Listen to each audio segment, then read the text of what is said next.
To begin with, I have two. First is I Wanna Die. I know how it sounds. It sounds ridiculous. But when you hear it for the first time, you would raise your eli and think na bakit ganito yung name. Pero I think that's the point of it all, to get the attention of everyone. And the recent one, which we just launched, we just launched recently, Toku Max. By the name, you'd think na it sounds so familiar, but really where we're coming from is we want to maximize the potential that Toku has. We want to be able to introduce Toku as something that's not a mere alternative to your mid favorites.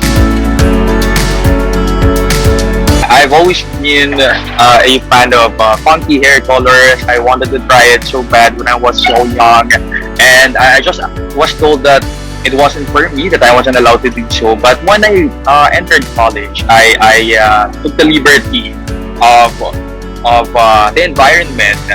It was too embracing. It was loud. It enabled me to be who I am today. When I entered college, there weren't much restrictions, especially with clothing, hair color. So I took the chance. And then from then on, I started dyeing my hair different colors. I went from blue, green, pink, and a lot more. And it was so enjoyable that I wanted to do it to others as well. Came a point when my friends reached out to me to ask me to do their hair. And I think I did it quite successfully. So I reconsidered putting it out there, telling people that I can do this, and then I made it a business already. So that's how the brand I Wanna Die started. For Tofu Max, I wasn't really a fan of cooking. I'm more of a eat person. I enjoy eating, but not so much with cooking. Especially growing up when you were told that you can't cook, you don't know how to cook rice and so on. That would discourage you, really. But when I got the chance, the pandemic happened. I had to cook for myself. I discovered a lot.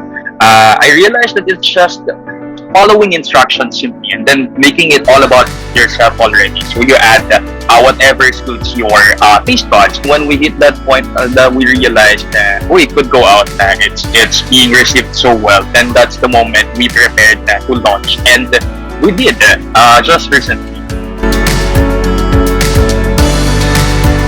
I've established I Wanna Die long before the pandemic took off, but when the pandemic or the lockdown started in March 2016, we really had to take a pause. And during those times, we were able to reassess. It's really a need for us still, given that people weren't going out much. But then along the way, we discovered that people were really stressed out. They wanted to look beautiful. They wanted to express themselves the way they can, and that's where the need for I Wanna Die comes out. I think the challenge with Toku Max now, given that we've launched it just recently, so given that it's during the pandemic, it's quite obvious that there weren't much people, or there aren't much people you would sell your things to. And you really have to go the extra mile to introduce your products to people, to let them know that you exist. And that's quite a challenge for me. So, even before the pandemic, we have already shifted our platforms from the traditional utilizing television, posters to digital. So we are now going virtually. We've been using Facebook pages, Instagram, Twitter accounts to tell people that we have these services and avail of. We want to be able also to utilize that in order to push for the advocacies that we also have. So it's like eating a lot of birds with one stone.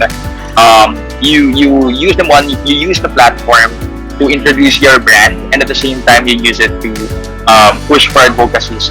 Given that I Wanna Die has this niche of millennial and really young market, we hook them by speaking their language. So that's in the form of memes, weird videos and such, and by being political. Because what I said earlier, we use the platforms to push for advocacies, and by being political, we also express ourselves and help encourage people to be informed so that they make wise choices the way that we do.